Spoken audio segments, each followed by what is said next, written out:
ನಮಸ್ಕಾರ ಎಲ್ರಿಗೂ, welcome back to my YouTube channel. ಇವತ್ತಿನ ವ್ಲಾಗ್ ಏನಪ್ಪ ಅಂತಂದರೆ, ಇವತ್ತು ಹೇರ್ ಕೇರ್ ಹೇಗೆ ಮಾಡ್ಕೋಬೋದು ಅಂತ ತೋರಿಸ್ತಾ ಇದ್ದೀನಿ. ಹೇರ್ ಫ್ರಿಜ್ ಆಗಿದ್ರೆ, ಡಲ್ ಆಗಿದ್ರೆ ಯಾವ ಪ್ಯಾಕ್ನ ಯೂಸ್ ಮಾಡಿದ್ರೆ ನಿಮ್ಮ ಹೇರ್ ಶೈನ್ ಆಗುತ್ತೆ ಮತ್ತು ಡಲ್ ಫ್ರೀ ಆಗುತ್ತೆ ಅನ್ನೋದನ್ನ ತೋರಿಸ್ತಾ ಇದ್ದೀನಿ. ಇದು ನಿಮ್ಮ ಮನೆಯಲ್ಲೇ ಮಾಡ್ಕೊಳ್ಳೋವಂಥ home remedy hair pack. So ಇದಕ್ಕೆಲ್ಲ ಯಾವ್ಯಾವ ಇಂಗ್ರೀಡಿಯೆಂಟ್ಸ್ ಯೂಸ್ ಮಾಡ್ತೀನಿ, ಹೇಗೆ ಮಾಡ್ತೀನಿ ಅಂತ ತೋರಿಸ್ತೀನಿ. ಬನ್ನಿ ನೋಡೋಣ. ಇಲ್ಲಿ ನಾನು ಒಂದು ಆಲೂವೆರಾನ ತೊಗೊಂಡಿದ್ದೀನಿ. ಸೊ ಇಲ್ಲಿ ಕಟ್ ಮಾಡ್ಕೊಳ್ತಾ ಇದ್ದೀನಿ ಆಲೂವೆರಾನ.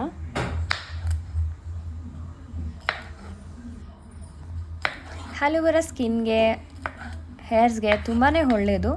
ಇದು ಆ್ಯಕ್ಚುಲಿ ನ್ಯಾಚುರಲ್ ಕಂಡೀಷ್ನರ್ ಆಗಿ ವರ್ಕ್ ಮಾಡುತ್ತೆ. ಸೊ ಇದನ್ನು ಈ ರೀತಿ ಸಣ್ಣ ಸಣ್ಣದಾಗಿ ಕಟ್ ಮಾಡಿಕೊಂಡು ಈಗ ನಾವು ಮಿಕ್ಸಿಗೆ ಹಾಕ್ಕೊಳ್ಳೋಣ. ಸೊ ಮಿಕ್ಸಿಗೆ ಏನೆಲ್ಲ ಐಟಮ್ಸ್ ಹಾಕ್ತೀನಿ ಇಲ್ಲಿ ಅಂತ ನೋಡ್ಕೊಳ್ಳಿ. ಇಲ್ಲಿ ನಾನು ಮೆಂತ್ಯ ಕಾಳನ್ನ ಯೂಸ್ ಮಾಡ್ತಾಯಿದ್ದೀನಿ. ಮೆಂತ್ಯ ಕಾಳನ್ನ ನಾನು ರಾತ್ರಿನೇ ನೆನೆ ಹಾಕಿಟ್ಟಿದ್ದೆ. ಸೊ ಯೂಸ್ ಮಾಡೋಕ್ಕೆ ಮುಂಚೆ ನೀವು ಕೂಡ ಒಂದು ರಾತ್ರಿ ಮುಂಚೆನೇ ನೆನೆ ಹಾಕಿ ಯೂಸ್ ಮಾಡಿ. ಸೊ ಮೆಂತ್ಯ ಕಾಳು ಏನಕ್ಕೆಲ್ಲ ಯೂಸ್ ಆಗುತ್ತೆ ಅಂತಂದರೆ, ಡ್ಯಾಂಡ್ರಫ್ ಏನಾದರೂ ಇತ್ತು ಅಂದರೆ ಡ್ಯಾಂಡ್ರಫ್ ಇಶ್ಯೂಸ್ಗೆ ತುಂಬಾ ಒಳ್ಳೆಯದು. ಮತ್ತು ಸ್ಕ್ಯಾಲ್ಪು ಏನಾದರೂ ಇರಿಟೇಷನು, ಎಚ್ಚಿಂಗ್ ಅಥವಾ ಏನಾದರೂ ಇತ್ತು ಅಂದರೆ ತುಂಬಾ ಒಳ್ಳೆಯದು ಮೆಂತ್ಯ ಕಾಳು ಸ್ಕ್ಯಾಲ್ಪ್ಗೆ. ಮತ್ತು ಹೇರ್ ಲಾಸ್ ಏನಾದರೂ ಆಗ್ತಿದ್ರೆ, ಆಗ್ತಿದ್ರೆ ಕೂದಲು, ಅದಕ್ಕೂ ತುಂಬಾ ಒಳ್ಳೆಯದು ಮೆಂತ್ಯ. ಹೇರ್ ಲಾಸ್ನ ರೆಡ್ಯೂಸ್ ಮಾಡುತ್ತೆ ಆ್ಯಂಡ್ ಹೇರ್ ಗ್ರೋತ್ನ ಪ್ರಮೋಟ್ ಮಾಡೋದಕ್ಕೆ ತುಂಬಾ ಹೆಲ್ಪ್ ಮಾಡುತ್ತೆ ಮೆಂತ್ಯ ಕಾಳು.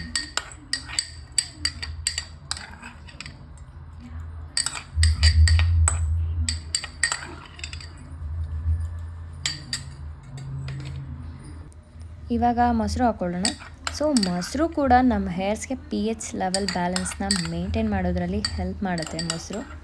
ಸೊ ಇದಿಷ್ಟನ್ನೆಲ್ಲ ಹಾಕ್ಕೊಂಡಿದ್ದಾದಮೇಲೆ ಒಂದು ಫೈನ್ ಪೇಸ್ಟ್ ಆಗಿ ಪ್ರಿಪೇರ್ ಮಾಡ್ಕೊಳ್ಳೋಣ ಇದನ್ನು. ಬನ್ನಿ ಹೇರ್ಸ್ಗೆ ಅಪ್ಲೈ ಮಾಡೋಣ. ತೋರಿಸ್ತೀನಿ ಹೇಗೆ ಅಪ್ಲೈ ಮಾಡಿದ್ದೀನಿ ಅಂತ. ನೋಡಿ, ಹೀಗೆ ಅಪ್ಲೈ ಮಾಡ್ಕೊಂಡಿದ್ದೀನಿ ನಾನು ಹೇರ್ಸ್ಗೆ. ಸೊ ಹೇರ್ ಪ್ಯಾಕ್ನ ಹಚ್ಚಿ 2 hours ಬಿಟ್ಟು ಸ್ನಾನ ಮಾಡಿ ಈಗ ಕೂದಲು ಡ್ರೈ ಆಗಿದೆ. ಸೊ ಕೂದಲು ಹೇಗೆ ಕಾಣಿಸ್ತಿದೆ ಪ್ಯಾಕ್ ಯೂಸ್ ಮಾಡಾದ್ಮೇಲೆ ಅಂತ ತೋರಿಸ್ತೀನಿ. ಸೊ ನೋಡಿದ್ರಲ್ಲ ನನ್ನ ಕೂದಲು ಹೇಗಿತ್ತು ಅಂತ. ಶೈನ್ ಆ್ಯಂಡ್ ಫ್ರಿಜ್ ಫ್ರೀ ಆಗಿತ್ತು. ಸೊ ಇದು ಬರೀ ಶೈನ್ ಆ್ಯಂಡ್ ಫ್ರಿಜ್ ಫ್ರೀಗೆ ಮಾತ್ರ ಅಲ್ಲ, ಯಾರಾದರೂ ಹೇರ್ ಲಾಸ್ ಏನಾದರೂ ಇದ್ದರೆ ಹೇರ್ ಲಾಸಲ್ಲಿ ಕಂಟ್ರೋಲ್ ಮಾಡುತ್ತೆ ಇದು. ಆ್ಯಂಡ್ ಮೆಂತ್ಯ ಕಾಳು ಏನು ಅಂದರೆ ಬಾಡಿಗೆ ತುಂಬಾ ತಂಪು. ಸೊ ಯಾರೆಲ್ಲ IT ಕಂಪ್ನಿಲಿ ಕೆಲಸ ಮಾಡ್ತಿರ್ತಾರ ಅಥವಾ ಬೇರೆ ಏನೇ ಕೆಲಸ ಮಾಡ್ತಿದ್ರು, ಹೇರ್ ಲಾಸ್ ಏನಾದರೂ ಆಗ್ತಿದ್ರೆ ಇದೊಂದು ಪ್ಯಾಕ್ನ ಯೂಸ್ ಮಾಡಿ, ತುಂಬಾ ಯೂಸ್ಫುಲ್ ಆಗುತ್ತೆ. ಇದೇ ಟಿಪ್ಸ್ ಒಂದಿಗೆ ಮತ್ತೆ ವಾಪಸ್ ಬರ್ತೀನಿ ವಿಡಿಯೋ ಜೊತೆ. Thank you. ವಿಡಿಯೋ ಇಷ್ಟ ಆಗಿದ್ದಲ್ಲಿ ಲೈಕ್ ಮಾಡಿ, ಸಬ್ಸ್ಕ್ರೈಬ್ ಮಾಡಿ. Thank you.